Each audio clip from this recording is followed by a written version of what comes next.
Bom dia, vamos começar mais uma aula sobre diagnóstico em ortodontia. Hoje nós vamos conversar sobre a teleradiografia de perfil.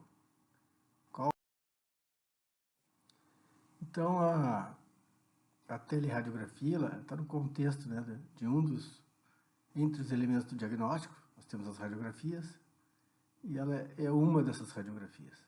Então, nós temos que compreender esse papel que esse elemento de diagnóstico tem, né, contribuindo no diagnóstico. Então, ele tem importância dentro de um contexto geral.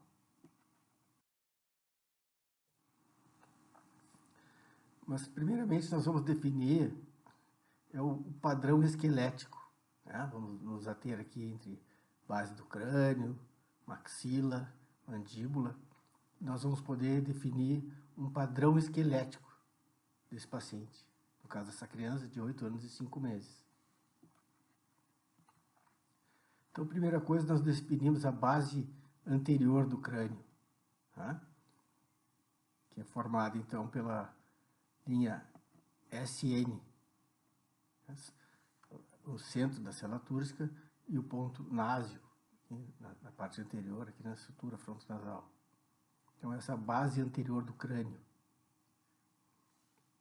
A seguir, nós vamos definir a posição, uma referência na maxila, que é o ponto A. Esse ponto A vai nos mostrar a posição sagital da maxila, se ela está mais para frente, mais para trás. Depois vamos definir o ponto B, essa concavidade anterior da mandíbula aqui, ponto mais profundo.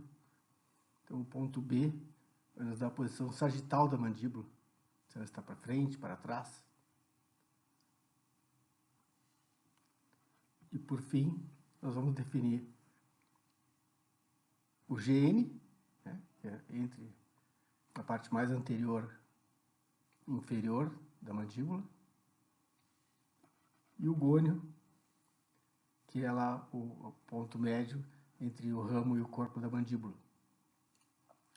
E essa união desses dois pontos vai nos dar, então, o plano mandibular. Tá? Então, agora nós vamos fazer as medidas, sabendo que nós precisamos, primeiro, conhecer o padrão esquelético desse paciente, dessa criança, certo? Baseado, então, no ponto A, a célula, o SN vai ser a nossa referência, e a partir dele nós vamos definir a posição da maxila, a posição da mandíbula e a inclinação desse plano mandibular, nós dizendo se é um paciente mais vertical ou mais horizontal. Vamos ver. Então, primeiramente, vamos ver a medida, né? Então, lá, NSNA, esse ângulo, 82 graus, normal 82, está bem certinho, bem de acordo com o número de referência. Agora vem o SNB. Vamos medir o ângulo SNB, 78. Está um pouco diminuído. Então, agora vamos fazer o ângulo ANB. ANB. 4 graus. Então, está um pouco aumentado devido ao SNB, né, diminuído. E, por fim, vamos medir o plano mandibular, 34 graus. Um pouquinho aumentado. A mandíbula está um pouquinho mais aberta do que o valor de referência.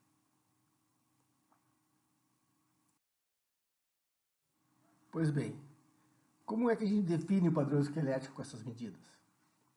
Primeiro, nós vamos definir se esse paciente tem uma classe 1, classe 2 ou classe 3 esquelética.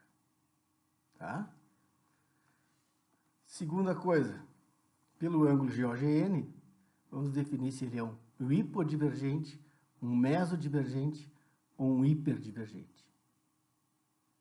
Então, aqui está o ANB, né, de 4. Então, ele cai nessa faixa aqui, ó, de 0 a 5. Nossa paciente é uma classe 1 esquelética. E o padrão de face dela pode ser mais vertical ou mais horizontal. No caso, se refere a essa divergência aqui entre a mandíbula e a base do crânio. Tá? Então, aqui é o ângulo 34.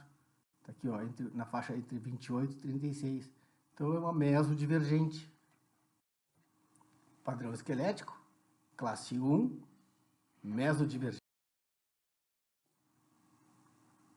Muito bem. Essa nós já aprendemos.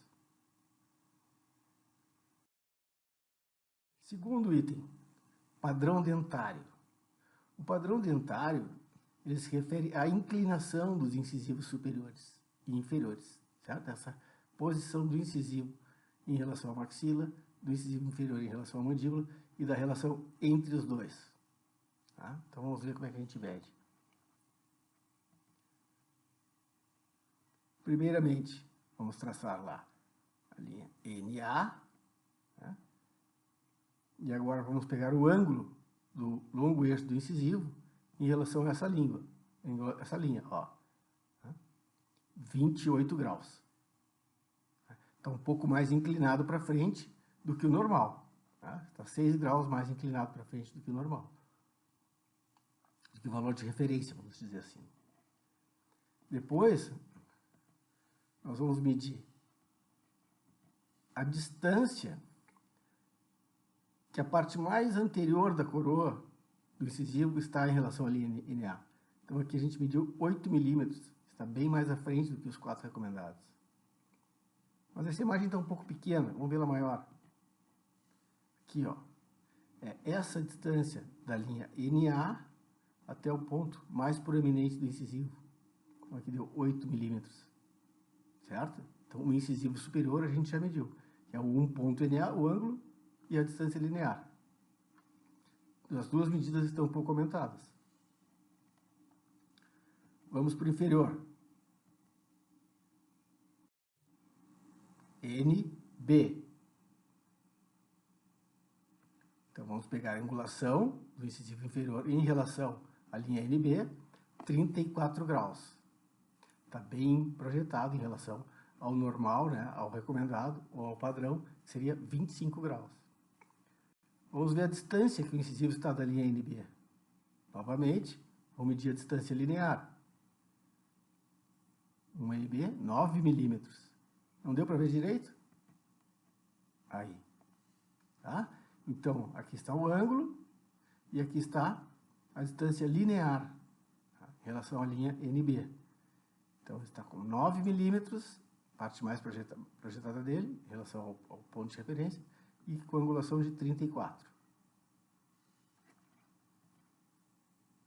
E por fim, nós vamos ver a inclinação entre os dois incisivos, tá? Que está com 117 graus, contra o normal de 131. Então, eles estão com um ângulo mais agudo, né? Sinal que pelos incisivos estarem os dois inclinados para frente, eles deixam, então, esse ângulo mais agudo. À medida que abre, fica mais obtuso, né? Então, vamos agora poder definir o padrão dentário. Ora, se o incisivo superior está projetado, está com protrusão em relação ao normal, e o incisivo inferior também tem uma protrusão em relação ao normal, a classificação do padrão dentário dele e ainda o ângulo está agudo, ele tem uma biprotrusão dentária. O padrão dentário é biprotrusão. Então, nós estamos diante de uma classe 1 mesodivergente com biprotrusão dentária. Padrão esquelético, classe 1 mesodivergente. Padrão dentário, biprotrusão dentária. E a direção de crescimento. Esse é um paciente que está em crescimento, né? Vocês veem que tem aqui os dentes descidos, os dentes permanentes ainda intraósseos. Então, essa medida para definir a direção de crescimento é NS Gnatio. Tá? Então, esse ângulo aqui, que seria de 69, ele está com 69, e o normal seria 67. Então, a mandíbula, ao longo do tempo, ela mais ou menos vai seguir essa linha, vai crescer para baixo. Aqui, ó. Às vezes ela pode crescer um pouco para frente, para trás, mas ela vai dar uma variadinha entre os períodos, né? Mas a tendência é que ela siga essa linha, esse eixo de crescimento, tá? Chamado eixo Y de crescimento.